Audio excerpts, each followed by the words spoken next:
જગત પ્રસિદ્ધ ચોટીલા ચામુંડા માતાજીના દર્શન કરી કોંગ્રેસના સુરેન્દ્રનગર લોકસભાના ઉમેદવાર ઋત્વિક મકવાણાએ પ્રચારના શ્રી ગણેશ કર્યા છે। સમગ્ર વાત કરીએ તો સુરેન્દ્રનગર લોકસભા બેઠક પરથી કોંગ્રેસના મોવડી મંડળે ચોટીલાના પૂર્વ ધારાસભ્ય ઋત્વિક મકવાણાનું નામ જાહેર કર્યું છે, જેને લઈને ઋત્વિક મકવાણાના સમર્થકોમાં ખુશીનો માહોલ છવાઈ ગયો છે। સમર્થકોએ ફટાકડા ફોડી ઉજવણી કરી છે, તેમજ ઉમેદવારી જાહેર થતાં જ ઋત્વિક મકવાણા તેમજ તેમના સમર્થકો ચામુંડા માતાજીના દર્શન કરવા માટે ડુંગર પર પહોંચ્યા છે। માતાજીના આશીર્વાદ લઈ પ્રચાર પ્રસાર શ્રી ગણેશ કર્યા છે।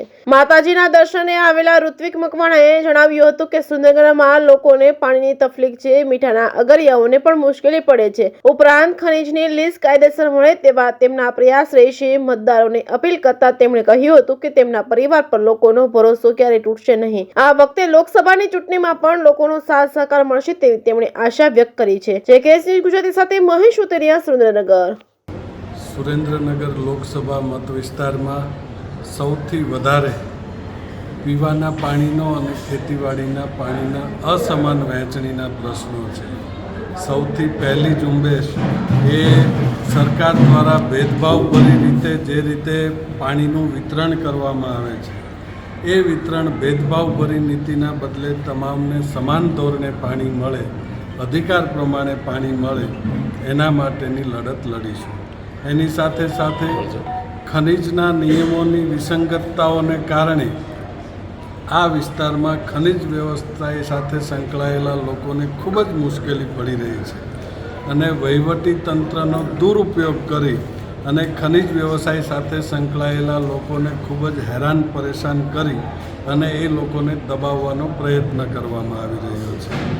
તો એના માટે પણ નિયમોની વિસંગતતા દૂર થાય અને વ્યવસાય પણ સારી રીતે થઈ શકે, એના માટે પણ પૂરતા પ્રયત્નો અને યોગ્ય પ્લેટફોર્મ ઉપર તમામ પ્રકારની રજૂઆતો કરીશું। આ વિસ્તારમાં મીઠાના અગરો છે, તો મીઠાના અગરિયાઓને પણ ખૂબ જ મુશ્કેલીનો સામનો કરવો પડી રહ્યો છે। એવી જ રીતે આ મત વિસ્તાર ખૂબ જ બહોળો હોવાથી મારુતિના ઉદ્યોગ જેવા ઉદ્યોગો પણ આ મત વિસ્તારમાં છે, ત્યાં સ્થાનિક રોજગારીના પ્રશ્નો છે।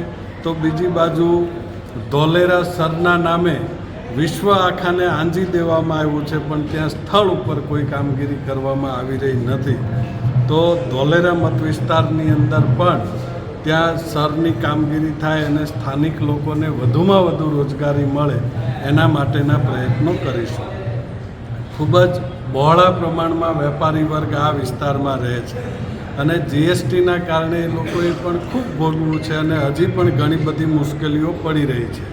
તો જીએસટી માટે પણ એ લોકોની જે કાંઈ રજૂઆતો હશે એને યોગ્ય પ્લેટફોર્મ ઉપર રજૂઆત કરીશું અને એના નિરાકરણ માટેના તમામ પ્રયત્નો કરીશું।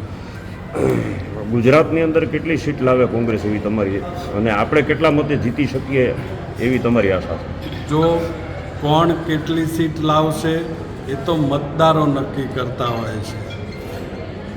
બીજી રાજકીય પાર્ટીઓની જેમ અથવા ભારતીય જનતા પાર્ટીની જેમ આટલામાંથી આટલી સીટ આવશે એ તો માત્ર એ જ લોકો કહી શકે જેને પોતાની ઉપર ભરોસો હોય કે ના, અમે તંત્રની અંદર ગડબડ કરીને કે ઈવીએમની અંદર ગડબડ કરીને આ પરિણામ સુધી પહોંચી શકીશું, એવી પાર્ટી જ આવો દાવો કરી શકે। બાકી તો લોકોના અને મતદારોના હાથમાં નિર્ણય હોય છે અને લોકો ક્યારે કયો લોક ચુકાદો આપશે એ તો કહેવું અઘરું છે। આમ છતાં એટલો વિશ્વાસ ચોક્કસ છે કે ભૂતકાળમાં પણ આ વિસ્તારના લોકોએ કોંગ્રેસ પક્ષ અને મારી ઉપર ભરોસો મૂક્યો હતો, તો આ વખતે પણ ફરી વખત આ વિસ્તારના લોકો મારી ઉપર ભરોસો મૂકશે એવો વિશ્વાસ છે। કરમસિંહભાઈ છેલ્લા શ્વાસ સુધી આ સીટ ઉપરથી ધારાસભ્ય રહ્યો છે, એ હેતુથી તમને કેવો વિશ્વાસ છે આ પ્રજા ઉપર કે તમને ચૂંટી લાવશે? બિલકુલ, આ વિસ્તારના લોકો આ વિસ્તારના